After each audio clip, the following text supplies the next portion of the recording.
Welcome to Charlotte Execs After Dark. Relationships, business talk, real life. With your host, Timothy Motivation Jones. Charlotte Execs is an organization of professional men and women in and around the Charlotte, North Carolina area who come together, put down the work, and enjoy life. Between live events, members meet on a group call and it's recorded for your enjoyment. Let's listen in.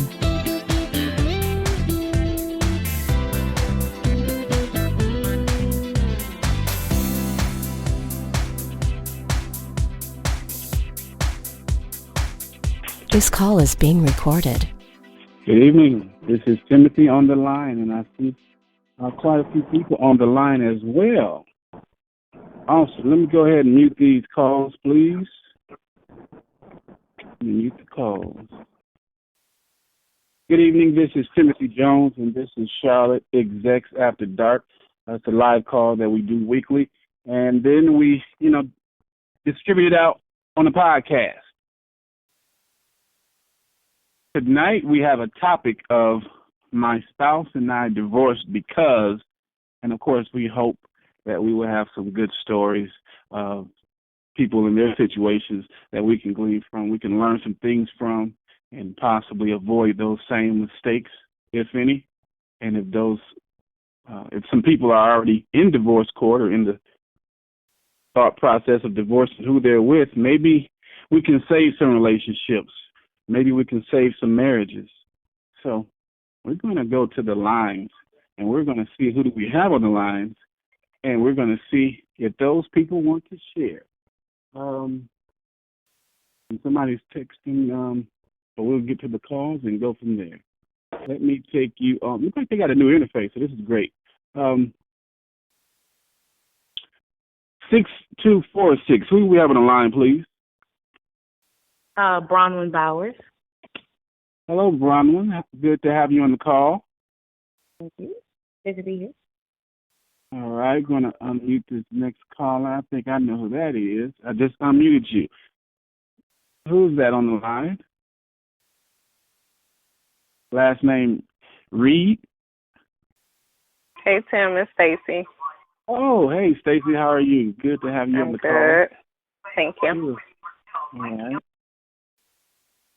Last 42915. Who do we have on the call?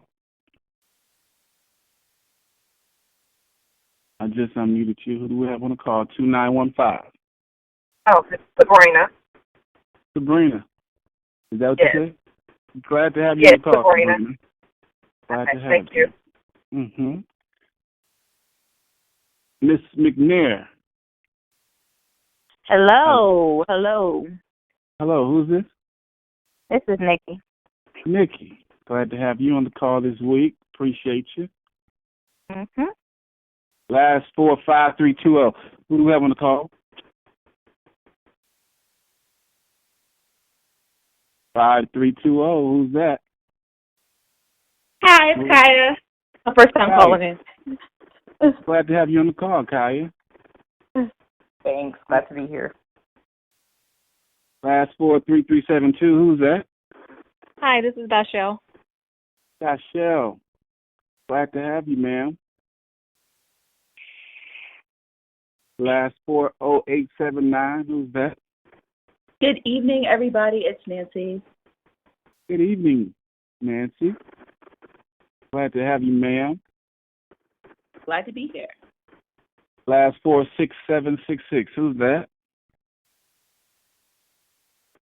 That's Mike. Hi, how's it going? Good. What's going on, Mike? Good to see. Good to hear from you. We'll see you hopefully soon, but good to hear from you, brother. All right. Last 48651. Who's that on the call? 8651. Who? Let me see. I'm sorry. Yes, Unmute you. Wendy Alexander. Wendy Alexander. Glad to have you. Thank you. And last 43953. Who's that? Beverly Burns. Beverly. Good to hear. Good to meet you, Sunday, and good to hear from you again. Thank you. I had a good time Sunday. I'm glad. Last 4045. Who's that? 4045. Who is that? Okay, we're not going to pressure you, and we're going to mute the. Well, before we mute the calls, do we have any people on the line that have been, who are, don't mind sharing? And if y'all hear these noises, I'm sorry, these are texts coming in on another device. But anybody else been married besides me and divorced like I am? So you don't mind sharing that? You don't Yes, have to share. Sabrina. I have been divorced. Okay. Twice. Okay. I'm gonna make a note by your name, Sabrina. Anybody else? Beverly? Beverly? Yes. Okay. Nice. Anybody else been married before? Don't mind sharing that.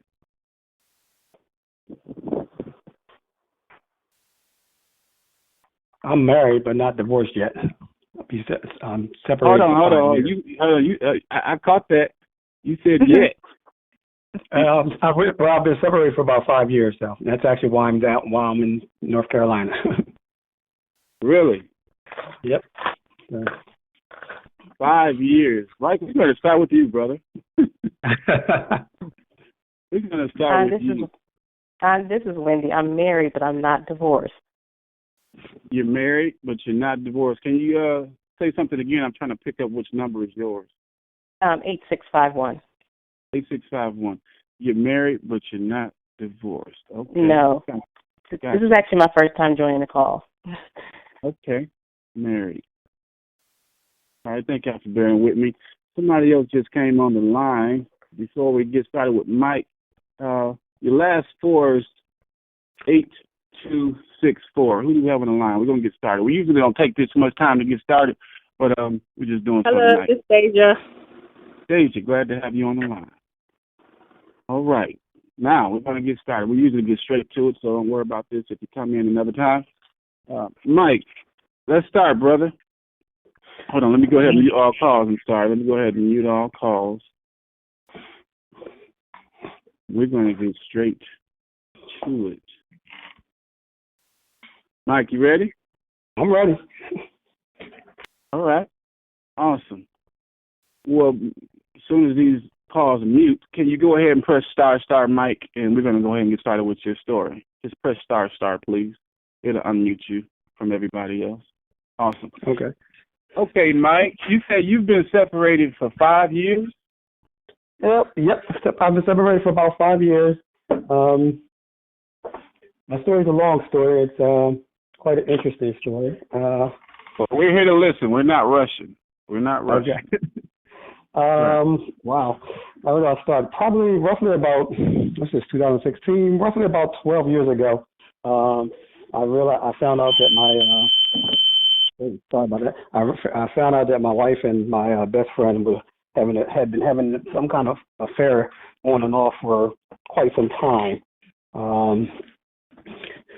And I chose to, through listening to and being around my brothers and my family and seeing what they went through with their relationships and their marriages, and just in general what men and what women went through, I decided I would try to work things out with her, even though, she was my best friend. We stayed together for quite some time, actually, and worked things out and try to get things back to where they were.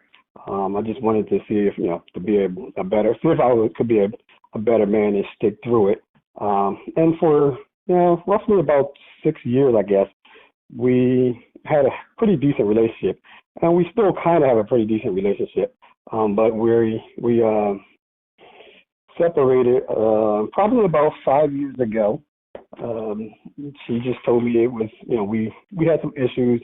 And she just said she really didn't, and without going too far into it, she just said she wasn't, no rushing. Go ahead. She said she wasn't ready to be a wife anymore. She didn't want to be a wife anymore, and she really didn't want to be a mom anymore. So we just came to an agreement that, we'd separate and, stay married for a while. I really don't know why we actually stayed married, but we did. And things worked out. We have a pretty good relationship. And then just this year, I took on a job down here in North Carolina and was like, you know what, we're separated. Let's completely, I'm gonna move down here. And, she was like, well, good. You can, the kids to come down there. And so I have the kids here with me. Two wonderful teenagers. And it seems to be working out for us. We still have a decent relationship. We still communicate. Sometime in, I think it was August, we actually decided that we would, start the divorce process. So we're in the process of talking about divorce and talking about what to do with, the children, the property, the money and everything. So I'm figuring probably within, I guess, another year or so, I'll be completely divorced. But it was rough in the beginning. But I think we've come to a point where we just have a really good relationship and understand that we just aren't meant for each other anymore. Wow. You said 5 years. You just started the proceedings this year. What was the holdup? I don't know. It works out. Or? Well, I think because we realized that we were really good together under certain situations and certain circumstances. We were really good together, and it's just we just never really decided. We just never went forward with the divorce. We weren't angry with each other. We just realized that we were.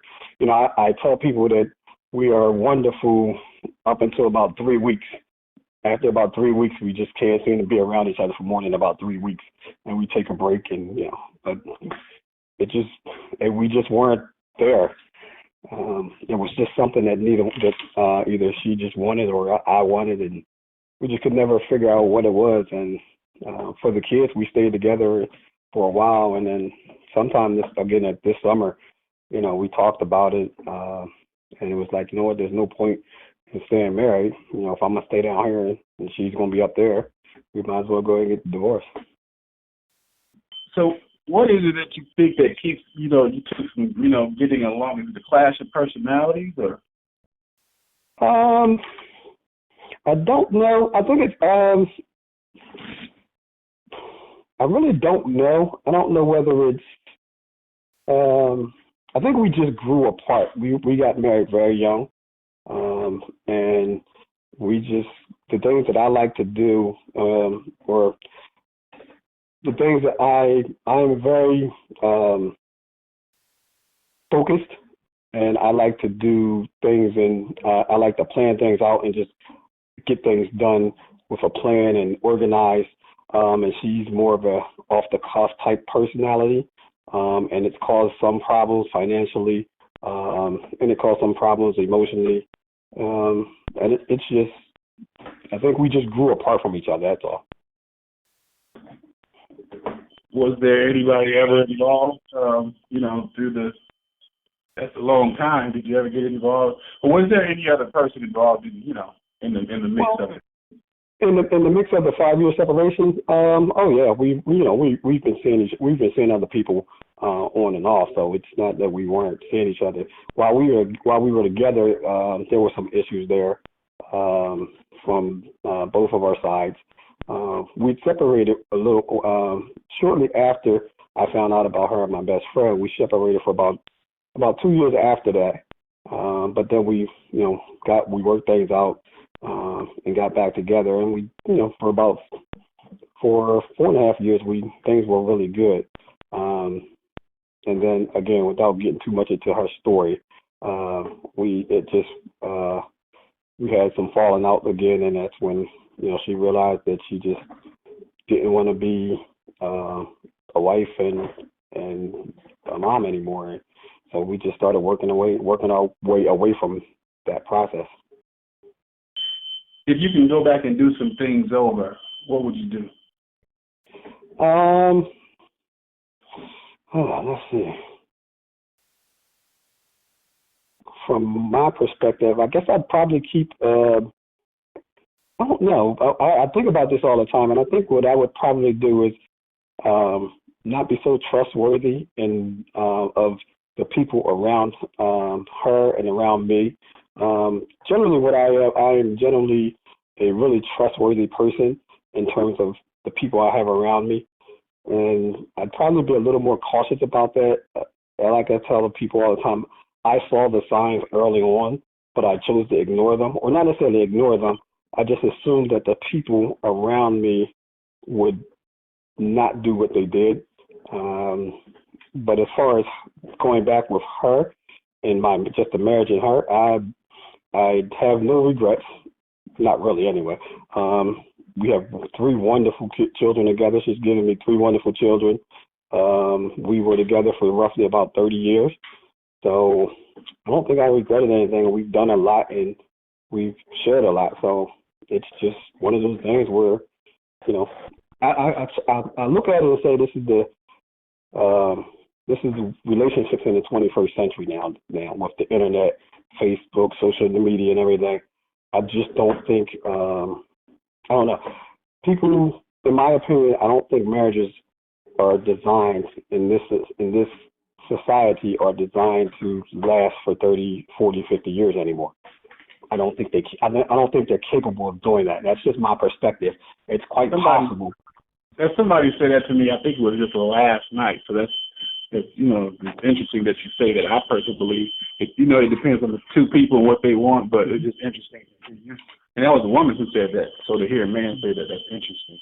Well, you say you saw the signs early but ignored them. What were those signs? When I met my wife, she's always been a very flirtatious person, and it was okay. That was to a certain extent it was okay. But some of the signs I ignored was, particularly when it came to who I thought was my best friend. The signs were there. He was also a very flirtatious person, and he just was very. Some of the things that happened throughout the course of the time together with us, we had conversations, and the clues were there and the cues were there. I just ignored them. We would be in a conversation about certain situations, and he'd say things and stop in the middle of the conversation, sexually things, and I'm just like, As far as her, again, she asks questions about him all the time, about him and his wife, why he was so content, and seemed like she was really caring about, worried about him and stuff like that. There were signs, and again, I don't really want to put the two of them out there, or just really, I should say, her out there. But it's just, there were signs, and I just ignored them. I always say, I assume, it's funny, I'll tell people, I think in my heart, I knew that she would probably mess around with someone while we were together, partially because she was about 5 years younger than I am. And by the time we got married, I think I was in my early 20s, probably 23, and she had I was probably about 25. And at 25, I did so much in my lifetime at that point where she was just so fresh and hadn't even had, but two boyfriends, hadn't traveled or anything. So I always assumed that she would venture out and see other people at some point. But I always thought that the person who I thought was my best friend would be the guy to say, whoa, back up, stop. But apparently I was wrong there. What do you think you did wrong to maybe help contribute to that, if anything? I think the only thing I did wrong to help contribute to that was probably allowing him to be so close to us. Him and I pretty much did everything together, and the three of us did a lot together. Every weekend we'd go bowling, we play basketball together, and she'd tag along. So I think I just let him too close. I let him in a little. He was just too close to the two of us. And this was before we got married. He was my best man. When we got married, I was his best man. When he got married, and in retrospect, I really just believe that I allowed him to be too close.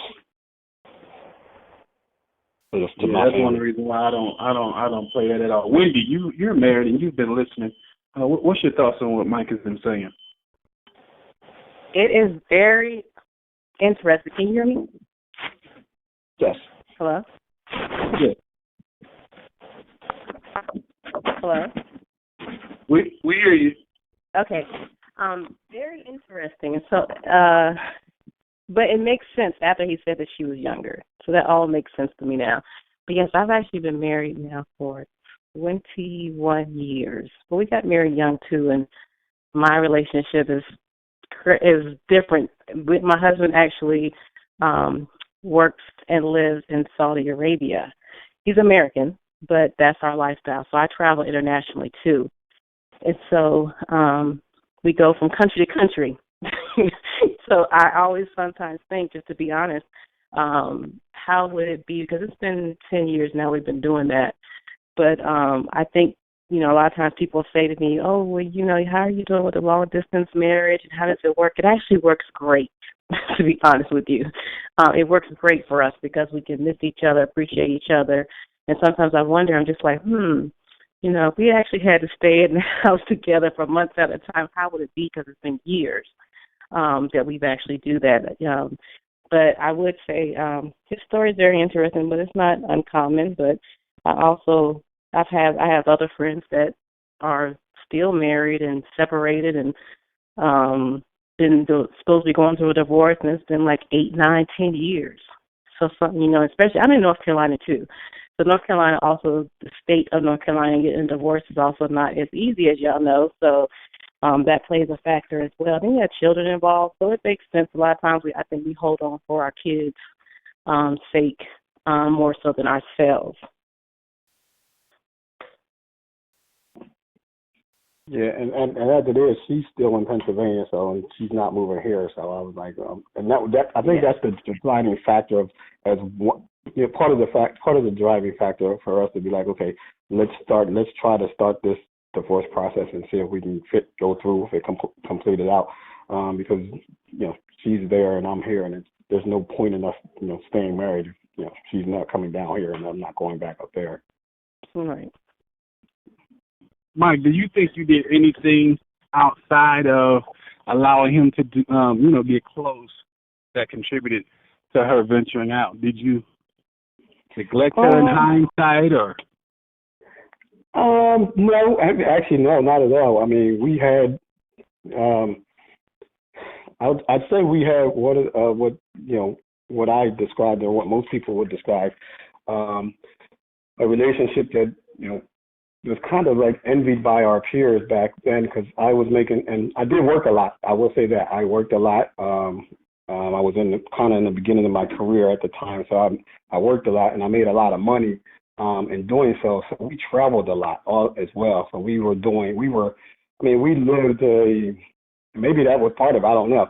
We lived a really good lifestyle as young people in our 20s. We just traveled, pretty much everywhere wherever we wanted to go, whatever we wanted to do, we traveled, and we just, maybe I don't know, maybe I spoiled her, she spoiled me.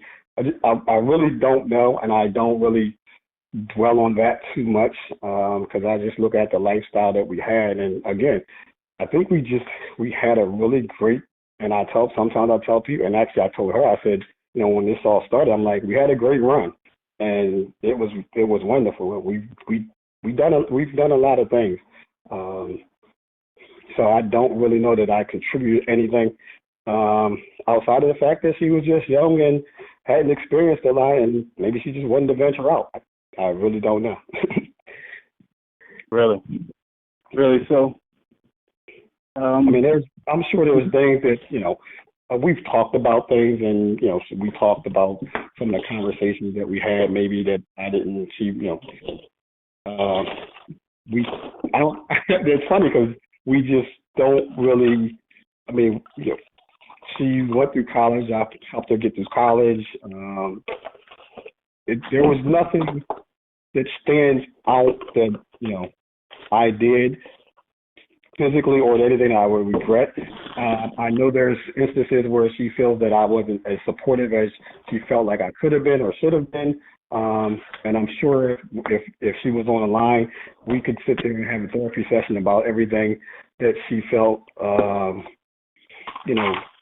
I didn't do right or wrong.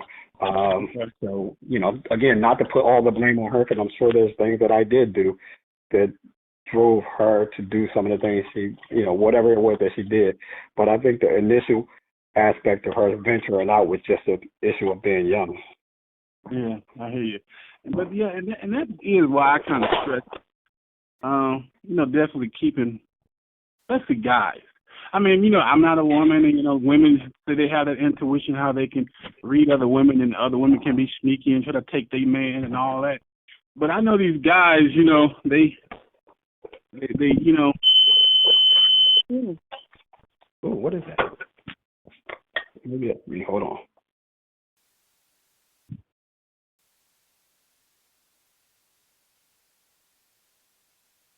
how they can be physically driven, and if you got to find one how they are. So I don't let too many cats get super close to my woman, and it ain't out of insecurity or jealousy and stuff like that. It's just how cats is. Beverly, you've been divorced. What do you feel about this person? Let me take you off the phone.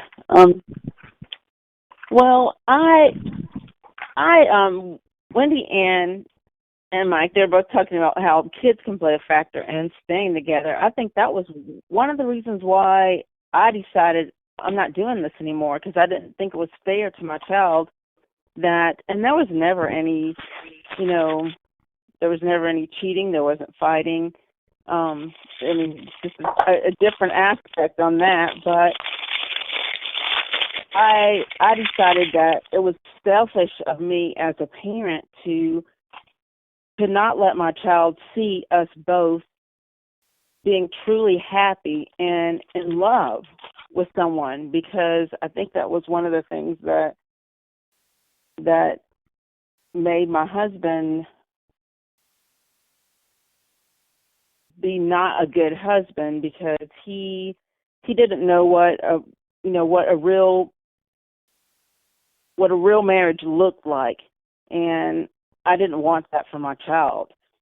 Right. So for me, that is, I can't understand at all staying in a relationship for children, because yes, it does provide them with a more stable, maybe financial household, but emotionally, children know what's going on. They're smart. They're on top of it way before. They know stuff is wrong a lot of times before the other partner knows something's wrong. That's true. And I just, I can't imagine staying in a relationship and saying I'm staying there for kids, but also, if you know that it's over and you're not trying to make it work, then I think I owed it. I was married for 16 years. My ex is still one of my best friends. He's my emergency contact. We have a 13-year-old. We have a lot of years to still co-parent, and luckily we are really close. We are, he's an awesome dad, but we just can't be together. There was no fighting or cheating. It just, there's a lot of stuff that went on there, but the same thing. If you're staying together and that you're not trying to make it work, you're keeping the other person that you say you care about so much from finding and being in a relationship that they can grow in and they can be truly happy. And more important than that, you're keeping yourself from being able to find the person that you might be really meant to be with. Okay. Anybody on the line have any questions or comments for Mike? Please press star and go ahead and ask it or make that comment. Just press star. Hello, Mike? Yes. Yes. Hello. Hi. Hello. Hi. This is Diane. Hi. Hi. So I've been listening. Very good story. I've been listening to everything, and I'd like to ask you, at what point did you know before you separated? At what point did you know that your marriage was over and that you were just going through the motions? Was there a point where you just literally woke up and said, "You know what? This is not it"? Did it kind of hit you over the head one day, or was it something that you just saw coming and you just came to grips with it?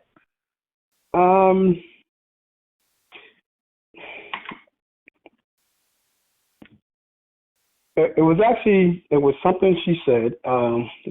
She had been, and she was fresh new to Facebook. You know, my daughter and I just like, you know, you should be on Facebook, hop on Facebook. And she had just been on Facebook for probably about 6 months.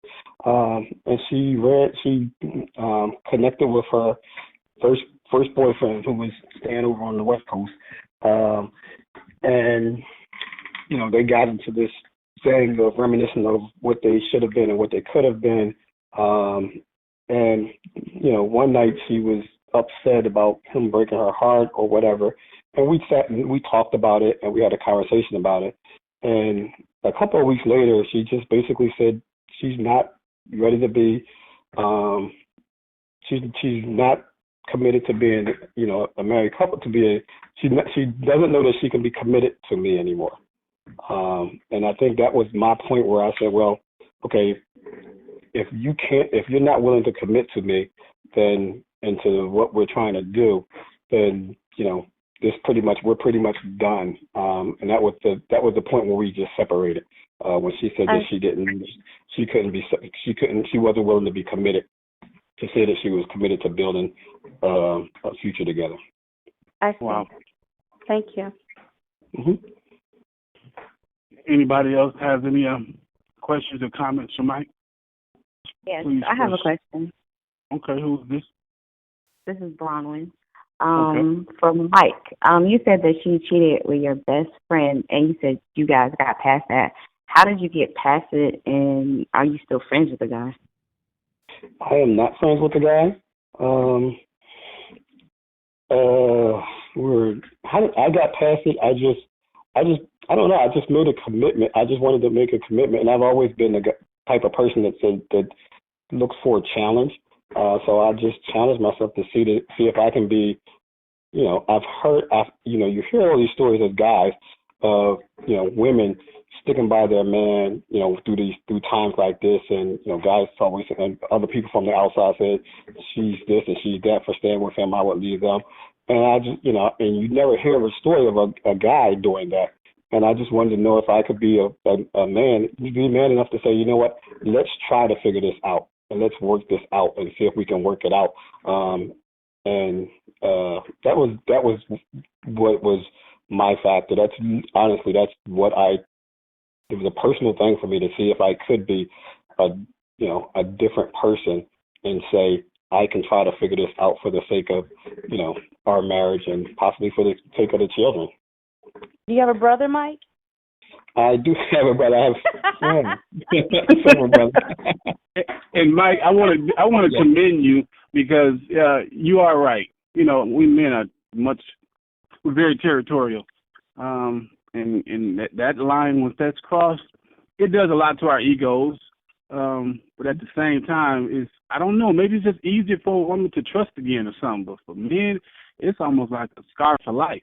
And some of these guys go completely left field and become quote unquote dogs, off being burnt in high school or just somebody they really gave their heart to. It's hard to bounce back off that, let alone bounce back and be with that same person and think that it's not going to come back and you can just fully trust her again. You got to question everything she's doing, everything she's saying. Because I couldn't have done that. That's it. I can't even deal with lies too much, let alone you stepping out. So I do commend you for that, because I don't know too many men who would have, period. And then when you do have that type of characteristic, you can draw some people who will play on that too. Oh, I can cheat on him. You know, I can cheat on him, and it just happened because he gonna stay. The same thing men do to women. You know, they do all that they do, and come back when they wanna, and she opens, accepts him with open arms. That's why he keeps doing it. So I'm sure your heart can get played on as well, even though that's a good trait. Oh yeah. Any more questions or comments from Mike? Please press star and go ahead and ask a comment. I'm going to move on to Beverly and find out what happened. Is that Nancy? Unmute. Go ahead. Yes, Okay. I wanted to ask a question, but I didn't know you wanted to keep going. No, go ahead. You're good. How old was she? When we first met, she was, let's see, I was 20, and she was 16, maybe 17. She was. I just graduated, and she was, I think, a senior. She'd been in school a lot. She was pretty, I guess I'd say, mature in terms of her education where she was at in school. So she was a senior, and I just graduated. So we had been together. We'd started seeing each other around that time. By the time we got married, I think she was, let's see, my daughter is 18, so 19 rather. So I think she was probably about 25 when we got married, maybe a little older. And I didn't find out that she was, she was seeing my the guy until probably roughly about 10 years later, when my second child was born. He was about 10 years old when all this came out. So I think it came out somewhere around 2014. No, not 2014. 2004, as a matter of fact. It was 2004, 2003, 2004 when I found out about it. So when she started, I don't know exactly. I know she was in college because we were actually in school at the same time, just different schools. And I had just gotten my first apartment, and she was staying with me at the time. So somewhere in between her early college years when it first started. Wow. So you guys are only 4 years apart? Yeah, we're about 4 years apart.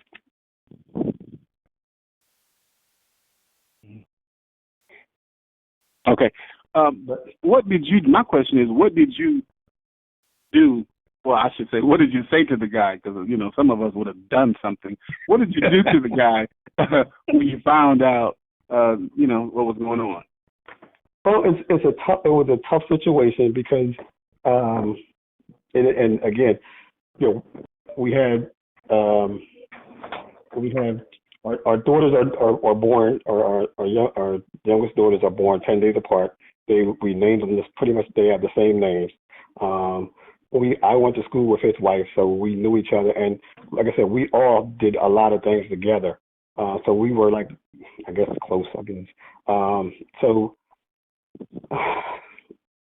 I didn't get violent. Well, I shouldn't say I didn't get violent. I kind of got violent. My brothers and them did most of the violence because I was just devastated, and I was like, I don't even want to see him anymore. So my brothers kind of handled that part of it. And I just told him, I just said, I don't ever want to see you again. But I did. Initially, when it all came out, I told him, I said, you have to tell your wife. Because, again, we were all, I went to school with his wife, and I know his wife, and we were all friends at the time. So I'm like, if you don't tell her, I'm telling her. So we got in the car, the three of us got in the car, and we went over to his wife's house and, made sure, because I don't believe that he would have told her if I didn't make him tell her. I think he would have kept on keeping it secret. So that's pretty much all I did with him. He came over, he tried to apologize, and I was like, I don't ever want to see you again. I grew up in a small city, so I ran into him a couple of times, and I just looked at him and just, like, if I see him now, I'll just give him a head nod or say what's up, and that's pretty much the end of the conversation. as far as it goes for me. How did that situation go down when he told his wife? Yeah, that was pretty. It was pretty nasty. She was pretty devastated and heartbroken. She was upset with him, and she was really upset with my wife, because again, the kids were they intermingled. They were friends, so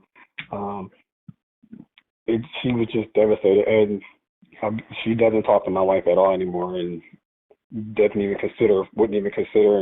I don't even know if they saw each other, they would say hi to each other at this point. But it was pretty. She was pretty devastated. Okay. Wow. Now, let me ask this: even if you're not married, any women on the line, and everyone has been unmuted. Any women on the line? Have you ever been in a situation where you kind of got close, similar to Mike's situation, and were betrayed by someone close on the other side? Anyone? Yes, I actually have I just got out of a relationship that. Who is this? Beverly. Okay. Mm-hmm. Where, yeah, I connected with someone that I used to be really good friends with, never dated, but that I used to be really good friends with for a lot of years, and it just started growing and building, and found out he, like, during this whole process, he lives overseas, and he would come here and come visit, but he got married. His wife lives in the States on the West Coast. They see each other 2 weeks out of the year. Wow. And he was coming here to North Carolina. He would come here when he was in the States. And he would be here for like 4 weeks. And so, and I didn't know the whole time. I had no way of knowing. I did stuff with his family. Nobody ever said a word. And they knew. But he's seeing his wife 2 weeks out of 52. She probably doing the same thing. That's a long time. So yeah, I don't know, but yeah, he just got married last year. Okay. So we were seeing each other when he got married. I talked to him on his wedding day. Did you know it was his wedding day? No. Nope. Wow. Nope. I found out. Actually, a mutual friend said something to me. Like I was actually at a dinner party, and someone asked. We're talking about college, and someone asked, "Hey, do you still talk to this person?" Because we were really good friends in college. And I said, "Yeah, I do." And they said, "Oh, did you go to his wedding?" I said, "Oh, he's not married." And they're like, "Yeah, he got married in June." Facebook? And no, this was at a dinner party. No, I'm saying what exposed them? How did they know about the wedding? Were they good friends and knew about it? No. Yes, we all went to college together. Okay. And and the person who asked me actually is friends with his sister. Hmm. And so yeah, that's how I found out. Wow. What has that done to your trust concerning men? If it had not already been tainted, what did that situation do? I think that hurt more than anything else. Well, my whole philosophy on trust is you either trust someone or you don't. People are going to do what they want to do, regardless of if they have a ring on their finger or whatever. But, I can't make somebody do the right thing. And I can't punish anybody else for stupidity. And I say that, but that's truly how I live. I just can't let him hurting me affect how I look at other people. because even though his hurt was a little more, because we had this solid friendship that was, that was a love outside of, anything else. I loved him like a brother for years and years and years, and then we didn't have contact for like 15 years, and then, when we did, all of a sudden it was a whole different thing. So it hurt more because it destroyed a friendship that I'd had my whole life more than anything else. But that was a decision, a choice that he made, and affected both of us in a horrible way. But I have to believe that there are good men out there, and I can't let that experience negate anything that would be positive in my life. Mm-hmm. Wendy, you're married. Before you got married, had you ever had your heart broke? We're going to come back to Beverly in a quick second, but had you ever had your heart broke before you got married, Wendy? Yes, I did. I actually was dating a guy in high school, and so I did actually. Not only was my heart probably was broken more because I found out he was a little crazy, but I really heartbroken as far as him with another person. So he just turned out to be a very possessive person when it was time for me to go to college. And so as far as having my heart broke from someone cheating on me, no, because I've always been the type of person, to be honest with you, I would try to read the signs, and I was very protective of my heart. But I've had plenty of friends that went through that. And it's probably the reason why I'm with my husband now, and people talk about distance in relationships.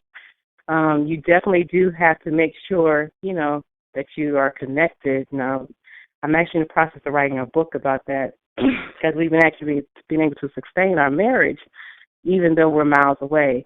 So, like, we see each other like once a month. So usually I'm always traveling, or either he's here as well. But as far as getting my heart broken, as far as someone cheating on me, I haven't. But like I said, I got my heart broken because someone I truly cared about ended up being possessive and ended up holding a gun to my head and things like that. So, yeah. Did any of what you went through before your husband, honestly, did it affect your relationship? I mean, suspicions anything?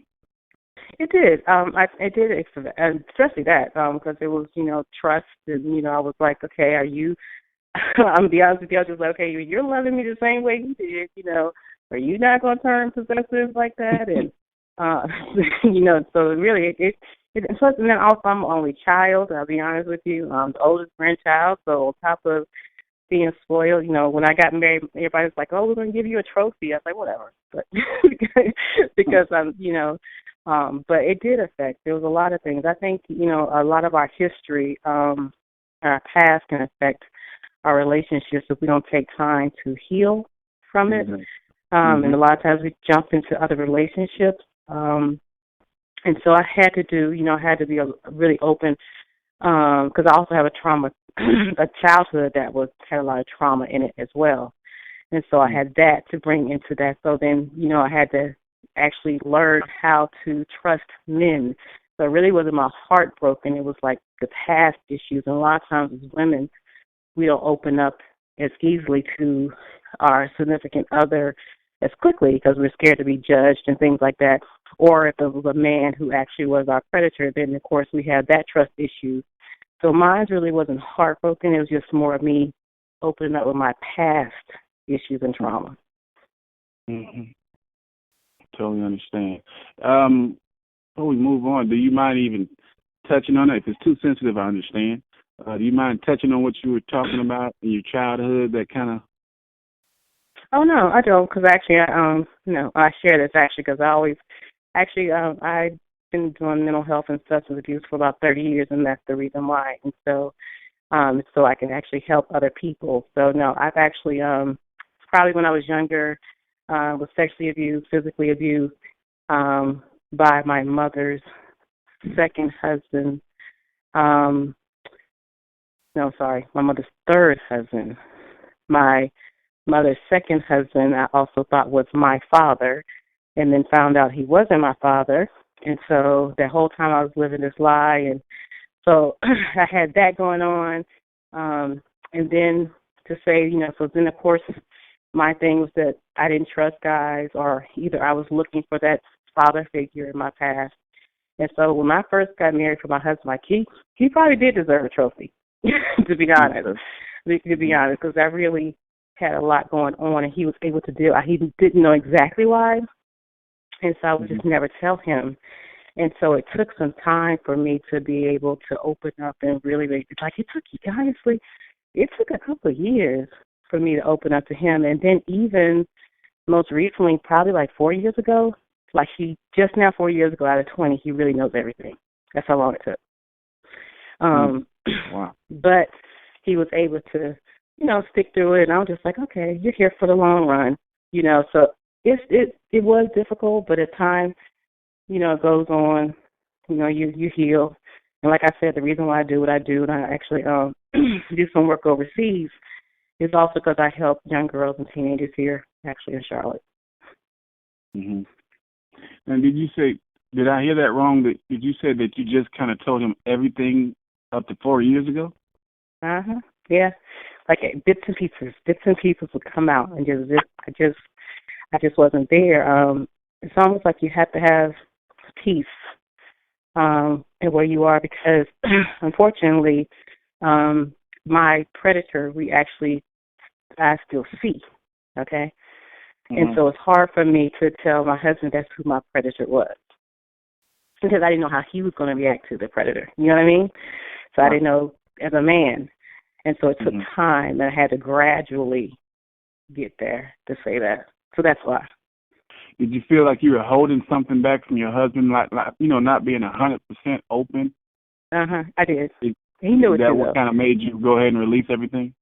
Exactly right. And it actually, and I could tell it was getting to the point where I would just lash out at him for stuff, and he's like, "What are you mad about? What? I didn't even say anything." And I was realizing that I'm really not mad at you. That's not why I'm mad, And then holidays were really difficult because I'd never told him, and then he would be trying to tell the person to come over, and I'm like, no, I don't want to be bothered, but I never would say why.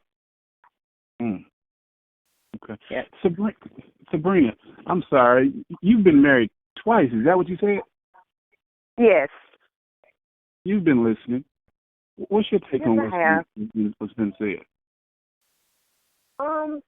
Well, my first marriage, I was married to my daughter's father, and I heard him say that, they stayed because of the kids, but I think it was a young lady that said that she left because of the child, and that was my reason. I left because of the child. My in-laws actually told me I should stay because of my child, and I told them out of respect for you all, I said, I understand where you're all coming from, because they had been married 30, 40 years. I said that I'm leaving because of my child. I said because me mentally probably can handle it better than her, and I didn't want to put my child in that situation, being in an unhappy home, an unstable home.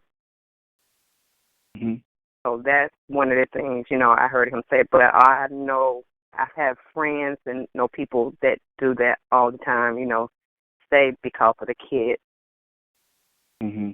Mm-hmm. Now, you said you was married twice. How long was it?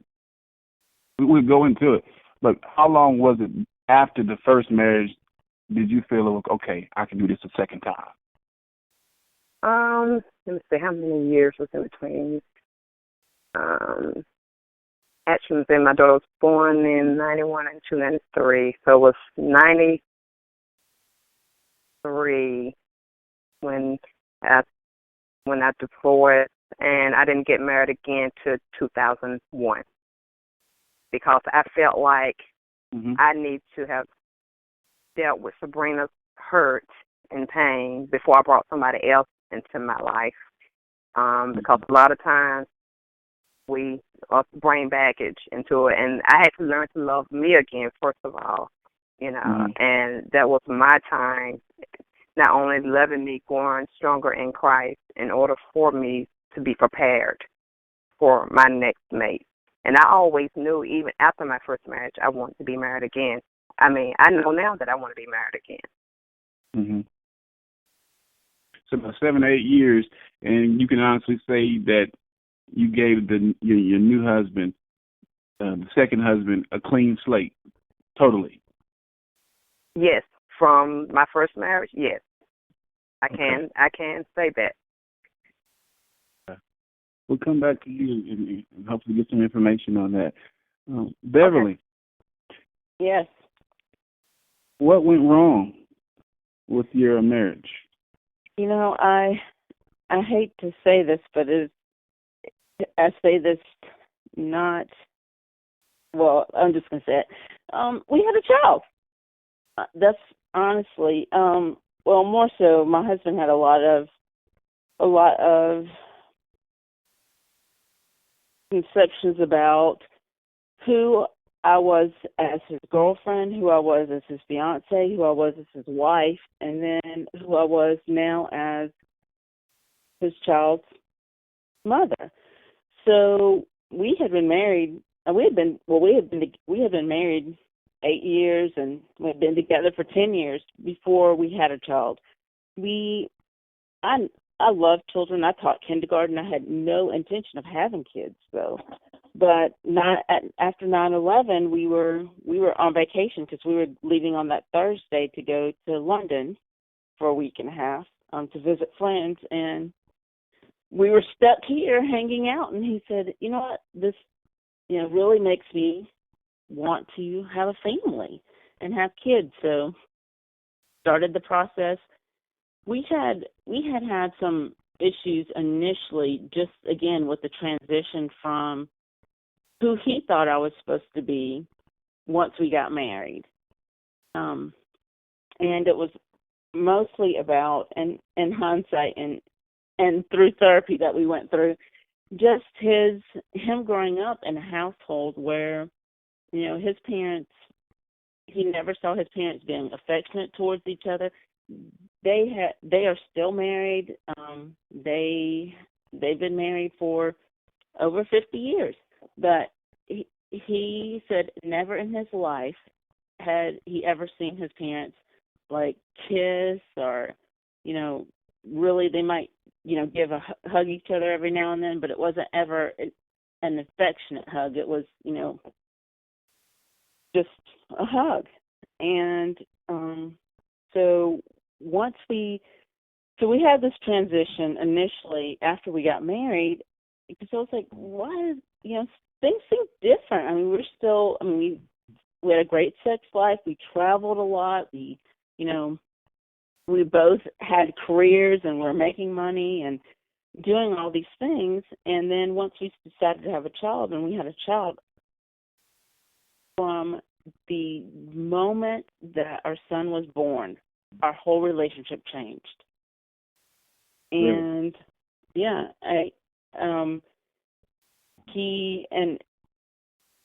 every day I could feel a little more distance. We stopped doing things together. He would be like, well, we can't leave. My son never had a babysitter except for his grandparents. And he would be like, well, you need to stay home with the baby, or, we're not going to the gym together anymore because somebody's got to stay with the baby. So if I went to the gym, he was home with our son. When he went to the gym, I was home with our son. And it was just a lot of stuff like that. But just at one point when we started going to counseling, because I'm like, this is just crazy. I mean, we were not having sex at all. Like, we didn't sleep together for the last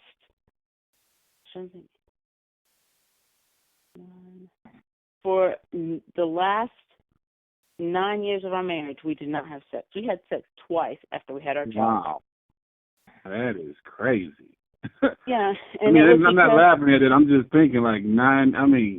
It is crazy. I mean, I would laugh. I'm like, are you serious? I mean, and I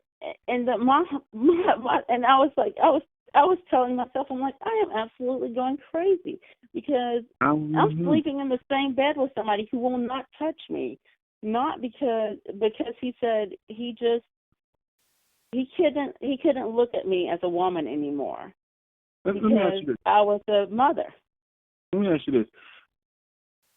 Well, let me ask you this. Did you step out on him during that 9 years? That's a long time. No.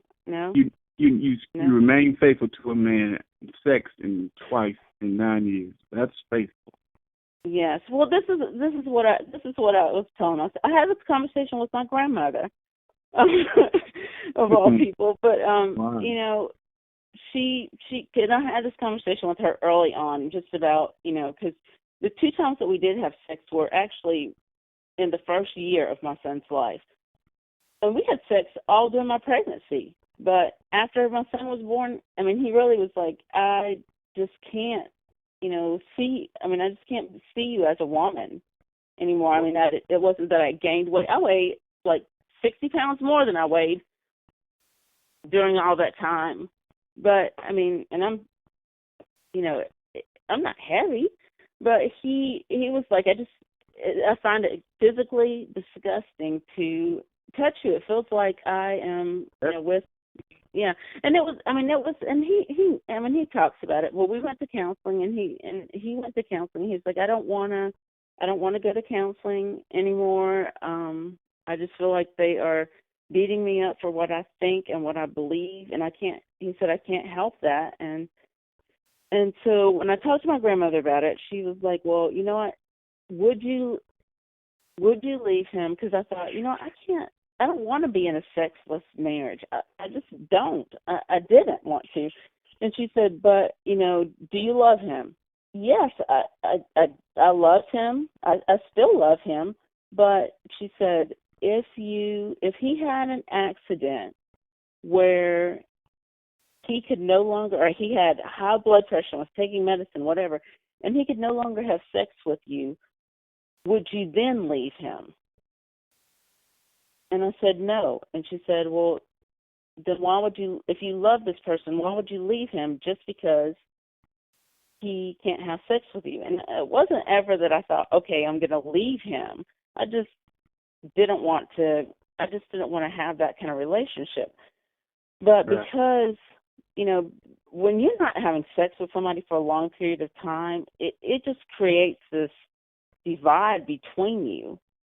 Right. That, you know, his thoughts about, you know, who I was supposed to be as a mother now, like, you know, I think, so just to be really graphic and honest, he was like, don't even perform oral sex on me because you kiss our son with your mouth.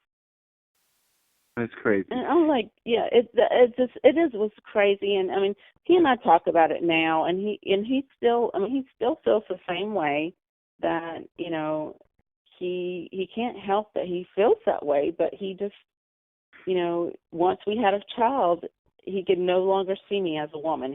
I was now Trevor's mom. Right. Do you see that as his wife?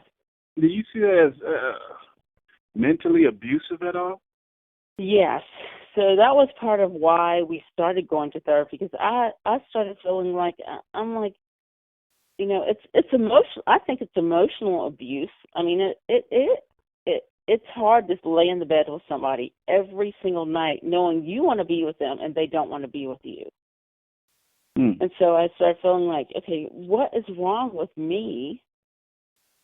You know, and, you know, I'm like, okay, you know, I'm physically fit. I take care of myself, you know, I'm not disgusting, you know, and I'm clean. You know, all these things, though, that go through, because it is just like, you know, there has to be something wrong with me that, you know, my husband doesn't even want to sleep with me. And guys are hitting on me everywhere, but not the person that I want to be with. And right. Let me ask you. Go ahead. Well, I was going to ask, you know. Go ahead. Go ahead. I am just, you know, I have never cheated in a relationship. if I love somebody, I don't care who in the world is around, or I don't even acknowledge anybody else, because I don't have room in my heart to look around at something else. Because my friends would be like, "Oh, isn't that guy cute?" And I was like, "What guy?" And they're like, "Didn't you see the guy that passed us?" No, cause I wasn't even paying attention. I don't have time for that. Right. And so, I mean, that was part of even, that whole time we're not sleeping together. I never even contemplated being with somebody else, or, Mm-hmm. So before things went awry, you said after you had your son. So it sounds like the things that were keeping y'all together, I don't know if y'all met at the gym or, how y'all did it, but the things that y'all were doing to keep that relationship going, once the son came and those things did not continue, do you think the activities that y'all were not able to do together kind of contributed to the fact that y'all grew apart? Well, yes, because because really most of the time one of us were with our son all the time, because he didn't want to have any babysitters. I really wasn't keen on having babysitters, but his parents live here in Charlotte, and this is their only grandchild, and so I mean we could have done stuff, but we do more stuff now than we did initially, and just not doing the regular everyday things that we did. And we still traveled. My son went overseas. He had a passport before he was 1, and he's traveled the world with us. But we just didn't do the fun things as a couple. The things that we did after our son was born were family things. We no longer did couple things. Right. So, right. Yeah. Right. Kwame.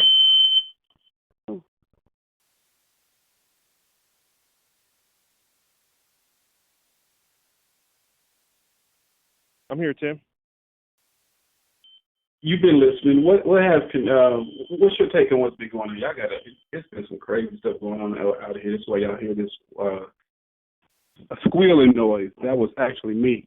But you've been listening. I'm gonna edit all that out. Sorry. You've been listening. 9 years, brother. I think aren't you divorced? Yes, sir. Yes, sir. I am divorced. 9 years with no sex. Nah, brother, nah. I can tell you that right now. That was not going to happen between any of us. It was bad enough when me and her were going through our thing, and it didn't take that long. It didn't take that long when for things to separate and go about their ways and everything. And for the most part too, there was even in our separation there was and then maybe even before that too, there might have been some stuff going on. So, like I said, 9 years, nah. And again, it gets hard when you're with somebody, or at least you're still, quote unquote, still married, and you're with somebody that doesn't want to be with you. I mean, it gets really bad. I mean that feeling. I know how it feels. It's like what is wrong with me?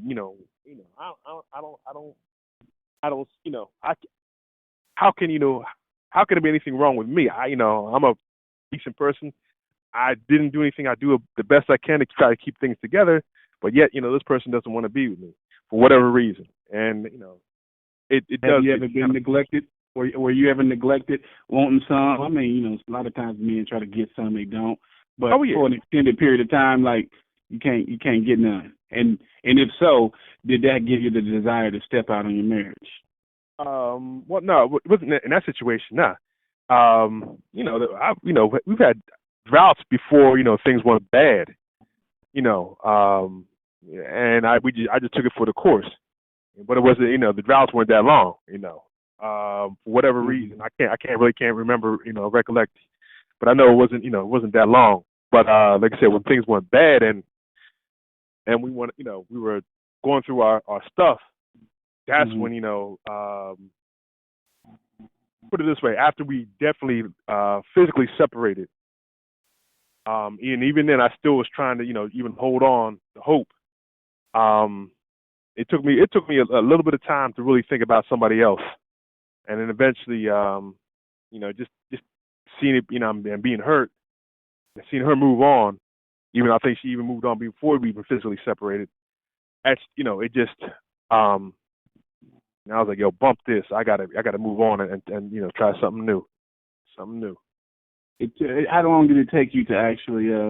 What was the time period? That you were able to move on. Let me see. After we physically separated, Mm-hmm. I would say a good year and a half, almost 2 years. Okay. Again, it's a lot longer than most men, but not too long. Yeah. Nah, I was trying to hopefully, try to work it, try to get back, but it didn't go the way I wanted it to go. So I said, peace.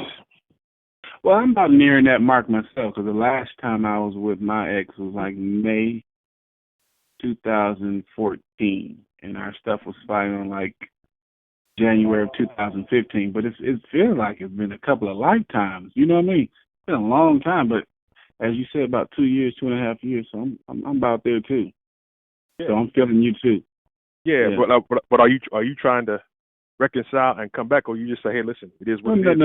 No. I mean, I'm not that back and forth. This ain't double dutch. We're gonna be in this thing or we're not. So once that decision is made to move on, because I don't know what you're doing, and I don't bring nothing back to me. I'm scared to death of STDs. I watched a cousin die from AIDS. Not just watch him die, but shriveled away. And I've always been just kind of leery about who I mess around with anyway. So I always told her, you get upset and run away here, for a weekend, you might as well stay home. Because I'm serious, man. That's one thing I really don't do. That's why we was talking about like stepping out earlier and forgiving. Even if she was to go get tested and all that, if you can do that, I feel you can do it again. So me, no second chances on that one. I'm sorry. I mean, I'm not Jesus. Forgive, sure, but that don't mean you got to forget and keep dealing with it.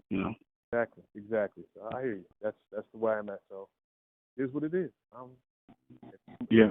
Woman comes into my life now, it's all good. It won't work, but I ain't thinking about again, that's a past relationship. Yes, and if we didn't have children together, I definitely wouldn't see her again. I would not see her at all. But since we have children together, that's one of the things I got to deal with it. Right. All right.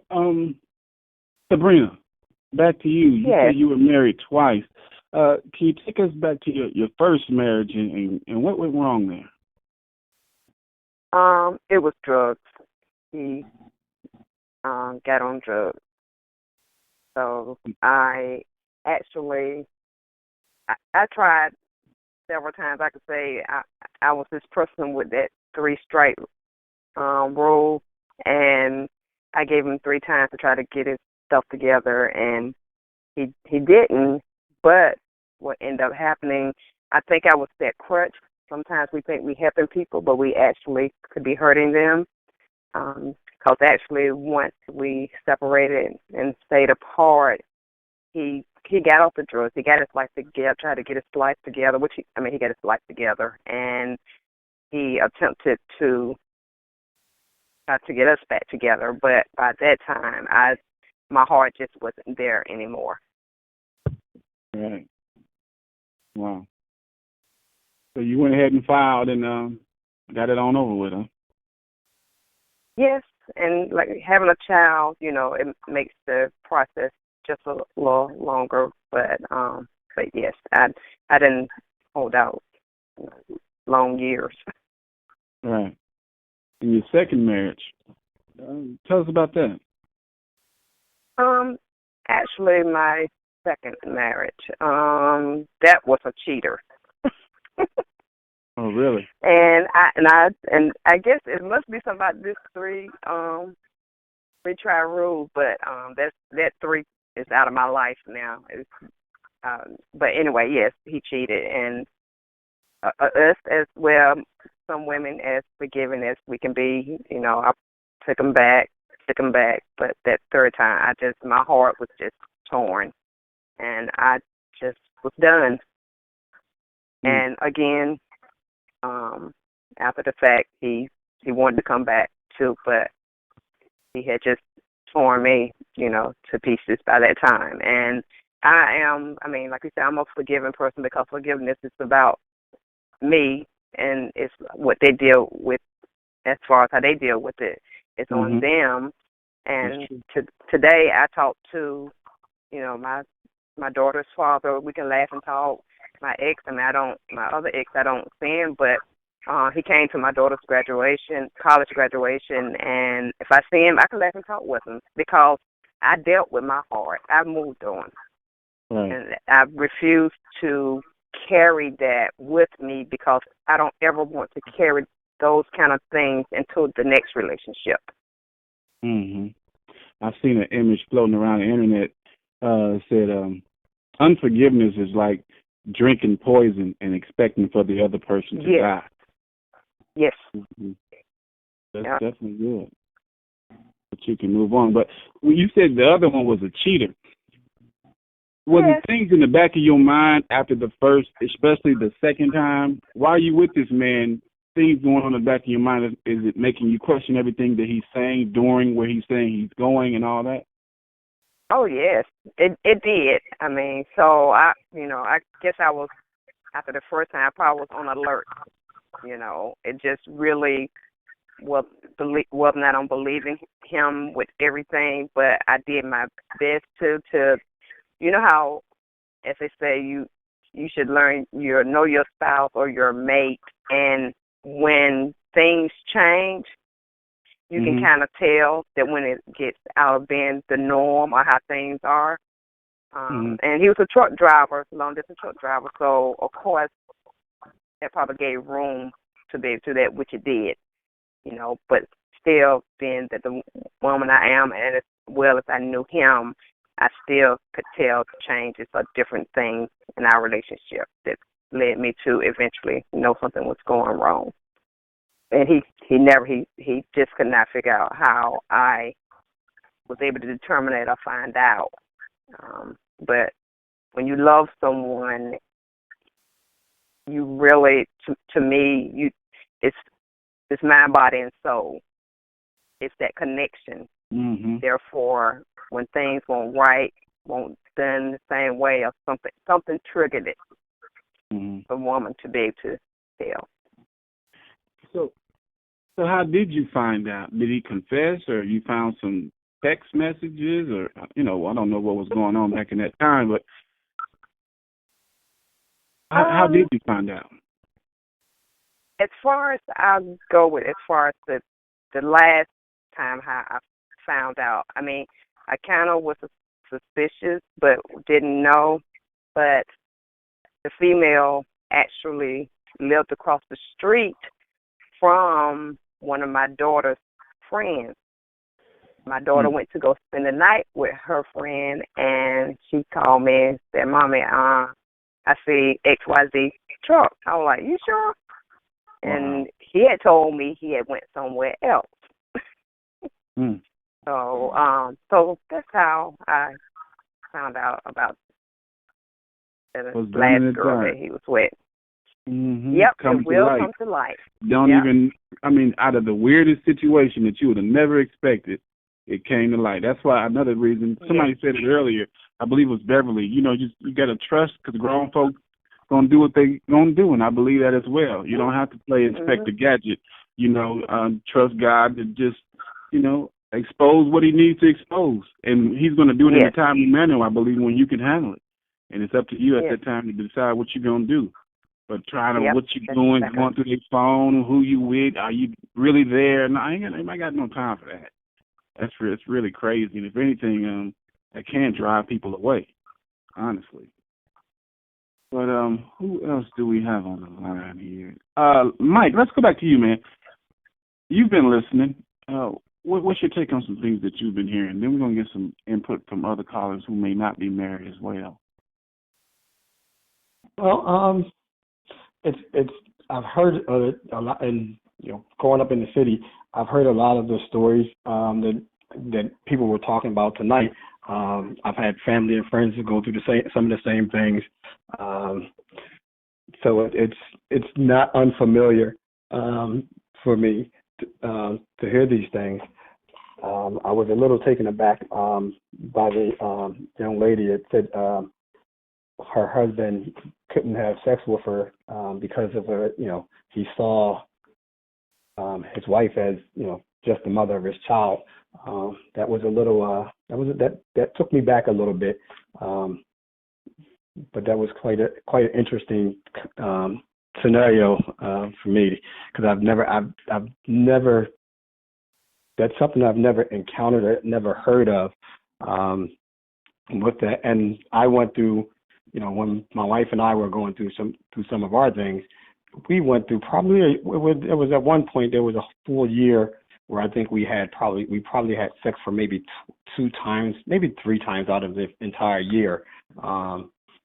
And I don't know that I don't think it was because she had stepped out. I just think she just wasn't sure what she wanted to do with us in our relationship. And I didn't step out during that time either. I just was like, okay, let's figure this out. And it's kind of odd, because I think back on that, and I think we actually developed a really good relationship when we stopped having sex. Because it took a lot of the pressure off of us to try to figure out what was going on. So it was kind of a weird situation. It was frustrating for me initially, because as a man, that's you're like you said, you're sleeping with someone every night. You're in bed with them, and you love them and you want to be with them, but things just weren't right. And I don't know whether it was frustration out of the fact that we had the children was a factor or whatever it was, but it just didn't. We just never communicated enough that we got to that point of having sex. Now we obviously went back and we actually started enjoying sex again afterwards. Soon after that year, but it was a pretty tough time. But I look back on that now and think that we did actually develop we actually had some really good times during that period, where once I got past the frustration. Once we both got past the frustration that we weren't having sex anymore, we actually had some pretty good times, and the relationship seemed to be less stressful because we just wiped that part of it out and we just stopped thinking about it. I thought that's how you get stress off of you. Yeah. Yeah, you would think that. Yeah. But it just did it for whatever reason. It worked out where we had some really good times then, some good moments then. Once we got past the fact that once I accepted that we're just not having sex anymore, and I stopped pushing the issue and stopped talking about it, and she stopped talking about it, and we lay in bed and watch TV for hours or do whatever we do, and it was some pretty decent times. That's so sweet. That is so nice. So we're gonna have to do something. Eventually. So I see that is so nice. But we're gonna have to knock some boots sooner or later. That's too long for me. And let me say this too. I've heard women say, I can tell. Well, I'll be honest. It was in my marriage, and I would tell her, that when we were growing apart, I'm not here, or things like that. Oh, you here? You ain't going nowhere. Blah blah blah. But we would have sex, and she would say, "Where were you?" And I'm thinking, like, what you mean? Where was I? I was in the bed with you. No, where were you? It's like, as Sabrina was saying, they can feel that disconnect. Have you, as a man, you or Kwame, ever felt a disconnect from a woman? Because I ain't never really felt that. Maybe our heads are elsewhere or something, and they probably more emotionally intertwined into the situation. Because we just, what I'm saying. So, have you ever felt that you're not there feeling? I haven't. Personally. I'm just curious. I have. Okay. It's a weird feeling, and I don't know if it's just that you're not there. I think that at some point further into our separation, we were still having sex at some point. And I think what happened was we just at some point we were probably just having sex just because we were laying in bed together, so we were just like, okay, let's do it, and we were like almost like going through the motions. So and then we'd just be like, we'd do our thing, and we'd hop up, take a shower, and go off to the mall somewhere. It's just like that was it. Yeah. So it was just something, and it was a weird time sometimes. Right. Kwame, what about you? You ever had that she's not there feeling? Probably the last time we had sex, and I was like, it just wasn't happening. I didn't feel anything, and as much as I kind of wanted to, I just my body was like, nah, dog. I was like, I guess I'm trying to understand what it is. Is it that she's physically just not into it? She just laying there like a dead deer? What is it that it just felt like this emotions. She put the legs up. You did what you do. And you're like, oh man. A dead deer. Wow. I'm sorry. I was thinking the same thing. Oh my God. We gotta be a dead deer. Right. Bambi I was trying to picture that in my head. I'm sorry. Continue. Kwame, yeah, bro. Like I said, it was like just going through the motions, and it's like, okay, yeah. So you said she just lay.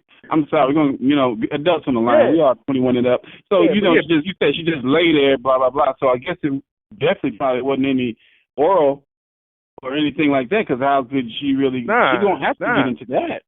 Nah, bro. Again, I went there to take care of business, and it's like, man, it's just no. I try to warm it up. I tried to warm it. I ain't just come out there like a savage. I tried to do some warming. I was warming up. Kissing and all over the place and everything. Getting it right. Getting it warm and and now ready to roll. And man, I kept on rocking. I was like looking and I know. It's like, put it this way. It was like like one of them 900 numbers back in the day. We just call and they making that noise. That's what that was like. No feeling. Just the noise. He's like, hey, I'm looking around, looking at the dust on the cabinet, on the nightstand. Like, wow, okay, we this ain't right. Something ain't right. We went from dead deer to 800 number. I mean, it was just terrible. Really.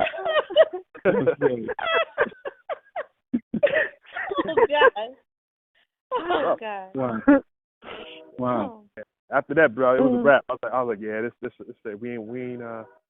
we done. Really. No ifs, ands, or buts about it. I can't, like I said, if she,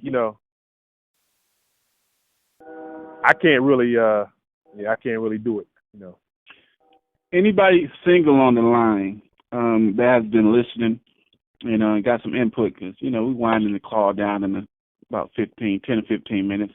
Y'all got some input? I have Anyone? a question. Who is that? I have a question. This is Bronwyn. Okay. Like old school people, not old school, but like they always say you know what you have when you go into a relationship, or like ahead of time, like the warning signs were there. Like for the people that were divorced, were the warning signs there? Like, did you kind of know the person, or once you got married, were they a completely different person? Did you see it coming?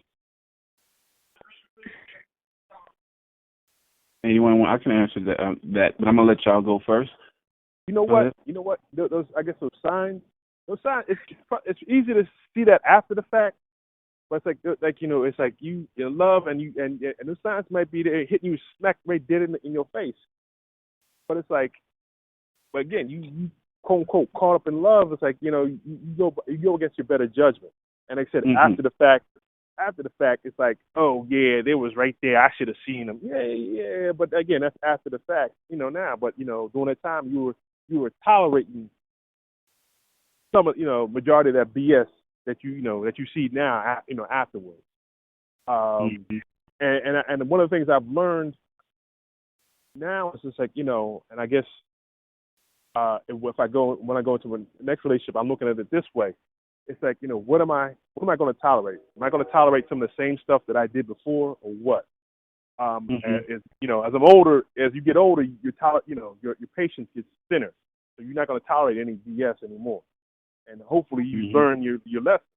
But for the most part, it's like, again, what are you going to tolerate? That's my question. How much am I going to tolerate, or what am I going to tolerate to be with this person? You have to establish your deal breakers and stick to them. Exactly. Who's that? Who said I'm that? sorry, it's Diane. Can you elaborate on that, Diane? Sure. I mean, we all know things that, things about other people that get on our nerves, that get under our skin, things we can't tolerate, things we don't like. These are our deal breakers, but sometimes, we so wrapped up in a person, we don't stick to our deal breakers, and we figure we can, it's just okay. I can deal with it. But then when you get into a relationship with this person, life plus other things plus the deal breaker, they all come into play, and then now you're miserable when you should have stuck to your deal breakers. Sometimes we relax those deal breakers because, we so in love, or we feel like we can deal with XYZ, or, this person is just worth it. But, when life hits, you have to stick to those, identify those deal breakers and stick to them. That's true. And Kwame, what you said reminded me of what this man, he said years ago, and I never forgot it. It really set off a light in my mind. Dr. Mike Murdoch, he said, what you can tolerate, you cannot change. And it always sticks with me in situations where I'm not feeling what's going on. I think to myself, if you tolerate it, it's not going to change.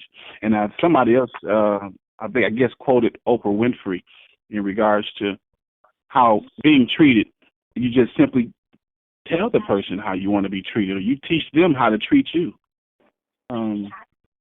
But yeah, somebody who asked that question, I think it was Bronwyn.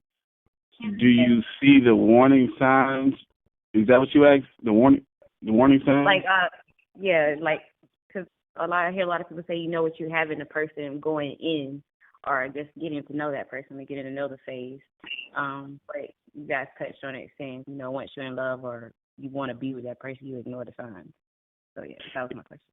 Yeah, both of them just elaborated on that, and me, I got with somebody who I had basically caught her in a couple of lies before we really got together, and I really wasn't feeling that. But it's like, okay, forgive and move on. She ain't cheated on me or nothing. And a lot of times it's little stupid stuff, But it's like, why do you have to lie about that? If you lie about something small, in my book, it's acceptable to lie about something bigger. So, but I moved on, and honestly, I questioned her, for a while. And then after I think I done got over this thing, boom, here it happens again. But you feel like you've been in it so long, you've invested so much time, energy, money, whatever you want to call, and you're just like, let's go ahead and, you go ahead and proceed. You're like, well, if I done stuck with you this long, I'm not going to break up because of that, and you don't act on your deal breaker on the onset. So you look up and you're, upset with self. You're in something you don't want to be, and eventually, you emotionally pull out. And eventually, they'll get the point and back. Because me personally, I don't believe in divorce if there is no infidelity, so I couldn't leave that way. So I kind of purposely, honestly, wanted her to leave because I wasn't going to do it. So I kind of pulled out emotionally. That's why we would hear things like, where were you? Or I just didn't want to be there anymore. But it's more to it than just lies. It was more of the mouth and the disrespect. If you feel that you're with a woman and you're doing all that you can to provide and doing this and doing that, and you still got to come home to mouth because You probably done created a monster who's selfish and think it's all about them. And we ain't got to go into all the details because I don't believe the man is doing the woman a favor by providing for her. But if, you're able to leave your job and you ain't got to do nothing but sit around for 5 years and help me look with little things, we can get some respect in here. We can get, that mouth and all that. So that's really why I kind of like checked out. Like, this ain't going to get it. I can't see myself putting up another 5 years with this. With a 5.5, altogether about 8.5. So that was it for me. Any more questions or comments from people that are not married or haven't been married, I should say? I have a question. I don't know if I'm muted. That's Nancy. Can anyone hear me? Yes, sir. It is me.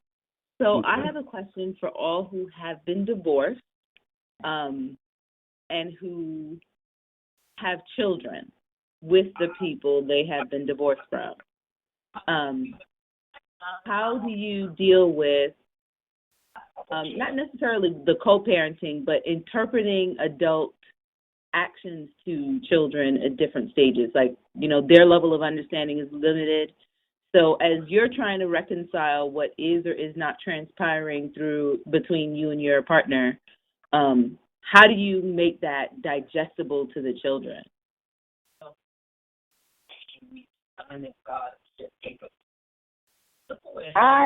This is Beverly. We talked about that, and we tried to make it as simple as we could to him, because it doesn't matter how old he is, he doesn't need to know the inside story of what happened in our relationship. He, at some point, if he's asking again, we'll tell him that, we grew apart, but he was 9 when we separated, and it was more important for me and his father to let him know that we still love each other. We still are going to do family things, but we're not going to live in the same household, and, it's not his fault. There's not anything he could have done to make things be any different. That we are still going to be on the same page as far as he is concerned in every way, and to just make him feel secure about that. But we are honest with him about a lot of things, but the insides and outs of our adult relationship, a child is not going to understand, and I don't think telling them everything does them any justice, because then they are trying to understand things that they're not capable of emotionally understanding. That's good. Mm-hmm. Hi, this is Sabrina. My daughter, she's 25 now, and I was like the same way. I did not share with her until she became an adult and asked. She kind of asked when she was younger, but really didn't because, again, they're not really understanding. They just know mom and dad live in 2 different homes. But when she got older, I did sit down and talk to her about what happened with me and her father. But the good thing about it, along the way, her father remarried, and me and the wife established a relationship, and it was to the point where they would have family things, and I still would go with my daughter. So, so that probably kept it down from her asking a whole lot of questions, because she probably still saw, well, my mom and dad, they still like each other. They still, getting along. So that kind of helped the situation, I think. Because, and people would question his wife, my daughter's stepmom. Her friends would, how can you be friends with her? And I think what that boils down to when people are asking a female that about the ex-wife, it's that insecurity of thinking that that man may still want that ex-wife or have some emotions or feelings or ties with that person. And we always will have a tie because we have a child. But I sat down with his wife and I let her know I have no desire, no emotions toward ever want to be with your husband.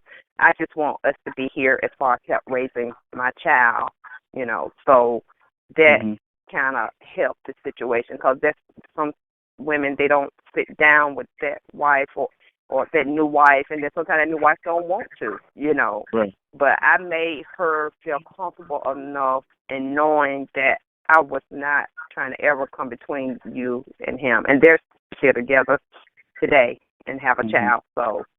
Right. Now, Sabrina, you said you and him will always have a tie. Are you meaning the child? Yes. What yes, tie? as far as my daughter. Okay. Yes. I understand. Because whenever it's events or things like that, I mean, I can be in the same room with him and laugh and talk, you know. So it'll always be that type of tie. Yeah. And that's so good and mature that I've heard a couple of people, I believe, say tonight how, you know, they can still get along and different things like that. Because you often hear people saying, well, my mother just talked about my daddy like a dog, and this, all they heard was negative things, and I grew up and I found out that she was lying and stuff like that. So a lot of that seems to create a lot of mess while she's spewing how she feels about the man onto her children, like she's trying to get them to turn against him or view him the same way that she's viewing him.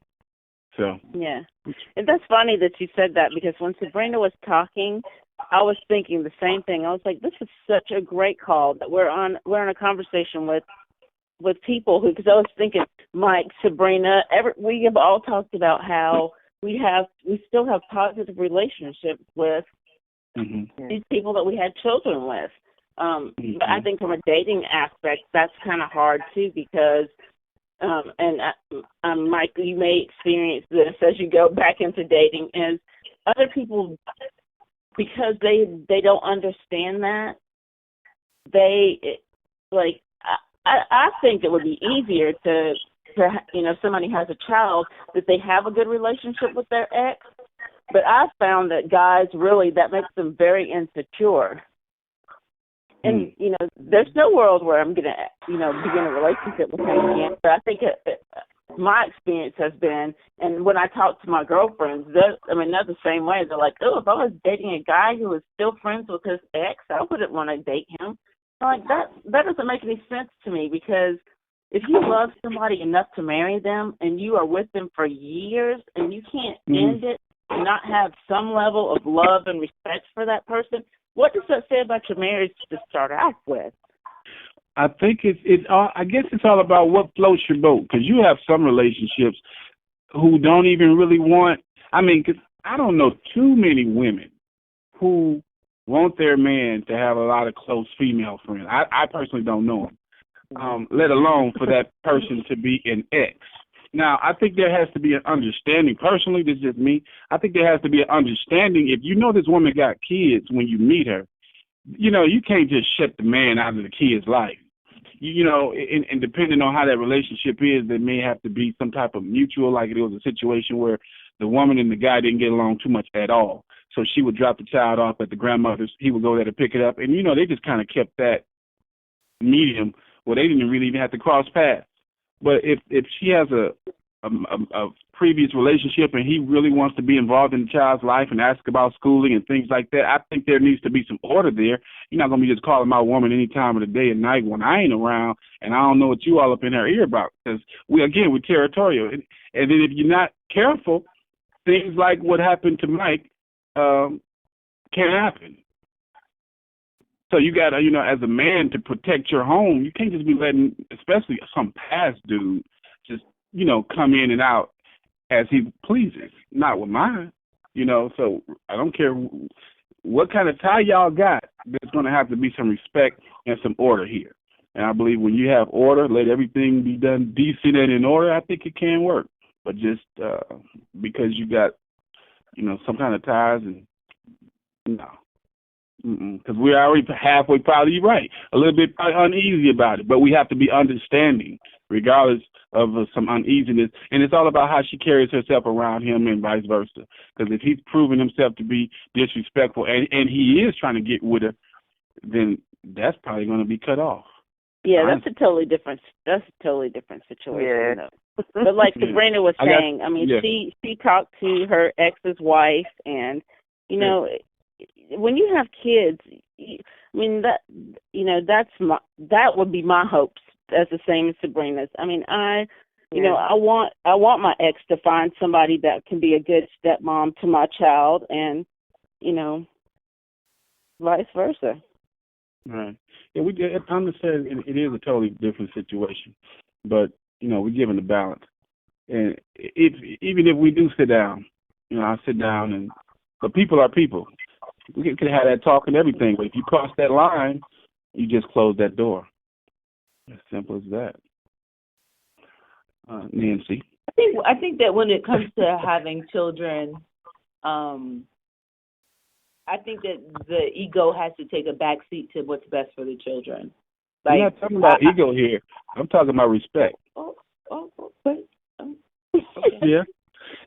Yeah. Like, I was just trying to make a statement, but okay. No, we good, because me and Nancy talk every other day, so I know she didn't just say some crazy stuff. You have to keep that in. Yeah. It's about respect. If the person is again, that goes back to what I said. People are going to be who they're going to be. You can't make them be somebody that they're not. So if you are with a person that lets other people come in between your relationship, that's who that person is. It doesn't matter if it's their ex or your best friend or the coworker. That's on that person. So you have to know who you're with. Right. If they're going to be disrespectful to your relationship, they're going to be disrespectful, period. Right. I was just saying, I was not trying to insinuate that relationships aren't important. I was just saying that, the thing about being a parent is that in the event that something happens to your partner, that child is going back to a parent who may not be as involved because the stepfather or the stepmother thinks that the involvement of that parent is disrespectful.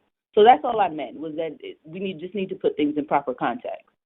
Yeah, and I think that's what ego is taking the back seat. If you're allowing the understanding and allowing that parent to be, curious about that child's, welfare, their schooling, and things like that. Your ego's taking the back seat to even allow that to take place.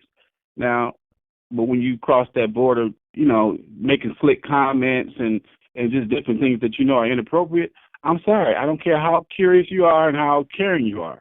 You're going to have to get that information from the school or something, because you ain't calling my woman with that.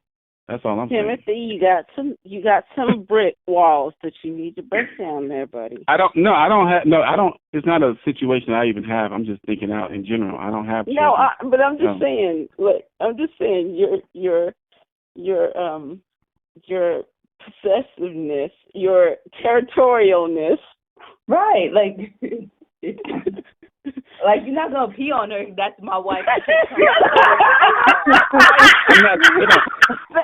I didn't want to say that because that's exactly what I was thinking. Look, what you gonna do? Pee on her every time she walks out the door? I don't get it. You said pee on. I'm lost. I'm sorry. Wow. Like, you can't mark your territory and say, I don't care if your kids are here. You you talking about like a dog? Oh, okay. I'm sorry. I'm just slow tonight. No, I guess Beverly. What Beverly is saying, two different things. You just said, it's about respecting your relationship, but then then it's a wall. So which one is it? And I believe that's where the balance comes in. It's the respect. You're giving that person the opportunity to be in the child's life. But if they cross that line, they close the door. I've done nothing. Right. I've done nothing but allow them to basically hang themselves. So it's like there's nothing that I did. It's once they cross that line, I, as a man should, protected what's mine. So if I'm wrong for protecting my home, then so be it. And I won't. So be it. But I think the bottom line, like you said, the word that has been said through it all is respect. So if on both sides show that, then it wouldn't cause a problem. Correct. Yeah. Any more questions or comments? Even you can comment on that. And I'm not here for everybody to agree with me. I'm just going to have my, say, and everybody else has the freedom to have their say as well. This is an open discussion. Everybody has their own minds. I have a question Go for ahead. you. So when you decided to start emotionally distancing yourself, did you ever think about trying to do any kind of work on your marriage or? Oh yeah. We were together about 8.5 years, married about 5.5 total. Yeah, definitely. I mean, anything specific you're asking? Oh no, because earlier you just said you just emotionally you weren't gonna walk away. So, but you wanted her to leave, so you just cut yourself off. Yeah, I mean, Emotionally. I even had a desire to cheat and things like that, but I didn't.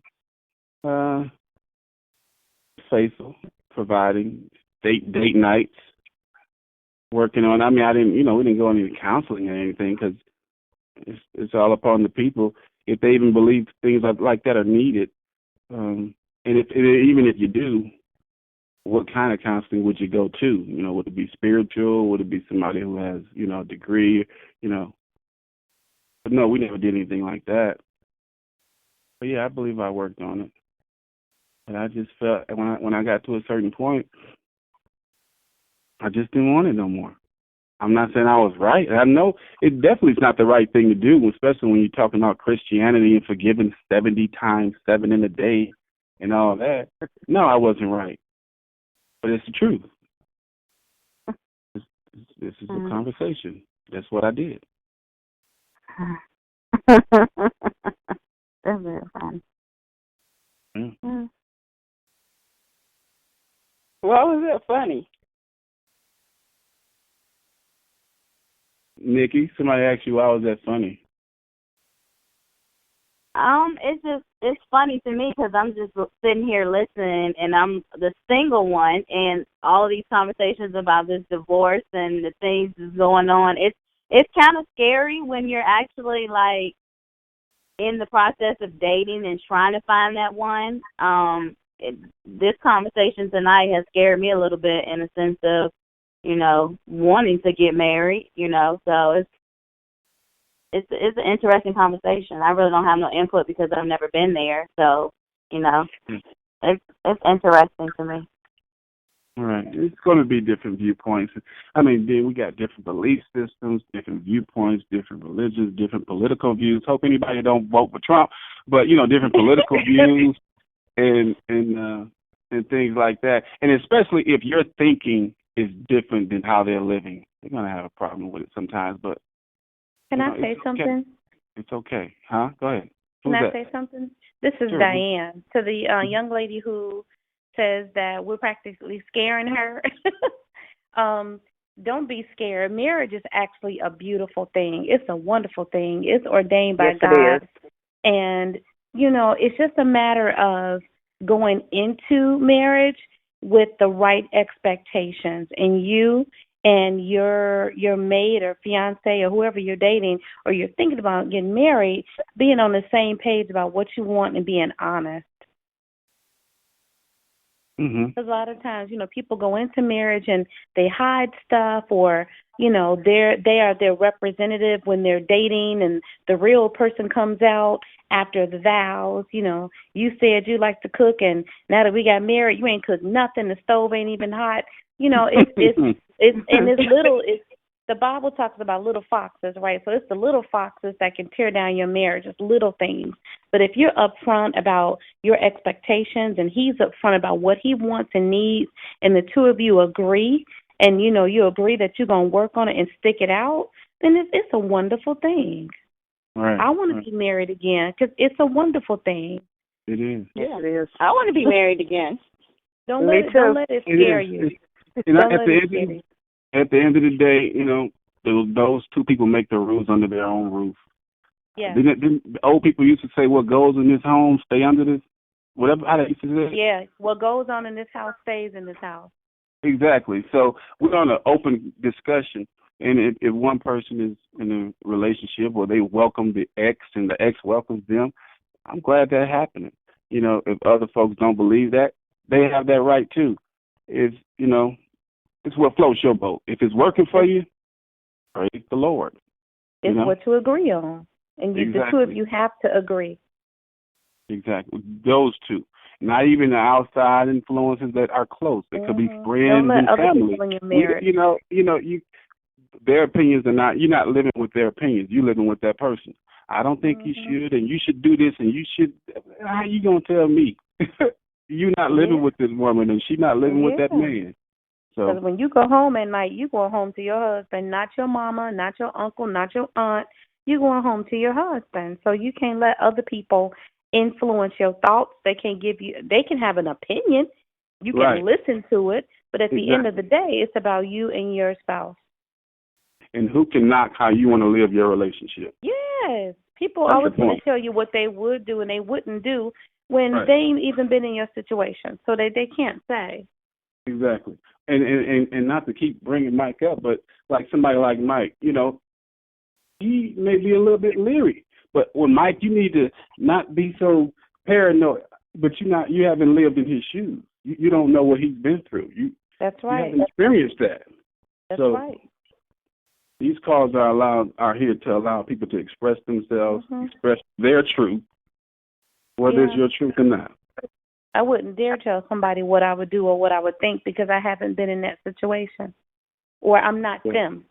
Certain things, you know, some people have thicker skin than others. Some people have thin skin. Some people can take a lot. Some people can take a little. But I wouldn't never say what I would or wouldn't do. Exactly. And if they ask me for my opinion, I'll give it, but I would never, you know, just throw out my advice. Telling somebody what they should and should not do and should and should not be. That's correct. Yeah, because it's not my marriage. I didn't exchange vows with that person. That's right. Yeah. And I think that's where a lot of folks go wrong when they start listening to those outside influences that are not sleeping in that bed, that are not at that dinner table, that are not on those texts and phone calls, and they're getting all this input from folks who just don't have a clue. Yeah. And sometimes they have ulterior motives, too. You got to consider the source. I'm not going to, if I'm married and my best friend, let's say she's my best friend, but, you know, she has, you know, made some choices that I don't agree with, I'm gonna take her advice or listen to her with a grain of salt. Right. You know, or if she's somebody that's not happy and misery loves company, that's true. So I'm gonna take that into account too when she's talking to me. You have to consider the source when people run to you with their opinion and their advice. Not everybody is for your marriage. Yeah. Exactly. Well, another thing my grandmother told me when I first got engaged was,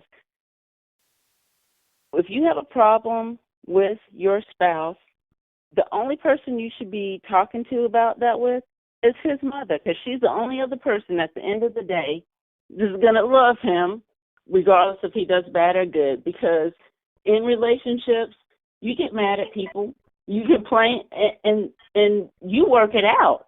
You come home and you work it out. But your friends and your family, all they remember is the bad stuff you said about that person. And they will remind you over and over. I think that's even with respect and making sure that is something we both approve of.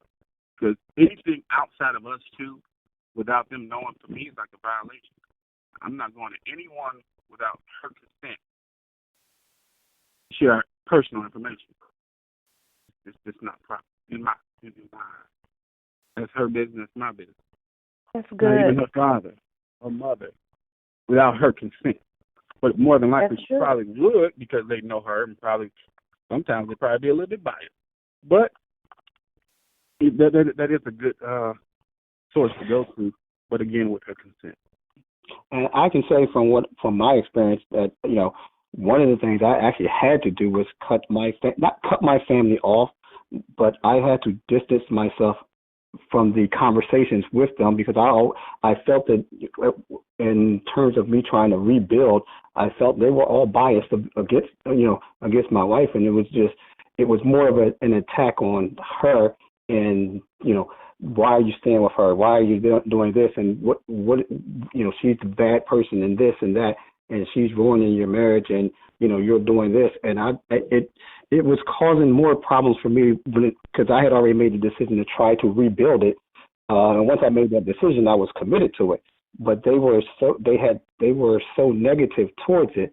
It was almost as if they, when they were around her, it was smiles, but whenever they weren't together, it was, hey, we're going out this place, or we're going out this person, and I want you to meet this person, and I'm like, you're not helping. They weren't helping my cause. So I literally distanced myself away from, in terms of the conversations about what I was trying to do. I had to cut them off from that conversation. All right. Good, man. Any more questions or comments? We hit 11 o'clock, y'all. 2 hours in. Any more questions or comments? We're going to close this thing on out. 5 seconds. That's good 4, stuff. 3, 2, and Charlotte Execs, we appreciate y'all for being on this call. I divorced my spouse because next week we'll think of a nice title, and hopefully we'll have y'all on here sharing your viewpoints that you are entitled to, and we just want to hear your truth. Y'all have a good night. Good night, everybody. Have a good night. Night. Bye-bye. Good night. Good night. Thank you for tuning in to Charlotte Execs After Dark, where we discuss relationships, business talk, and real life. We'd love for you to join us live. Visit charlotteexecs.com for more information. Until next time, enjoy life.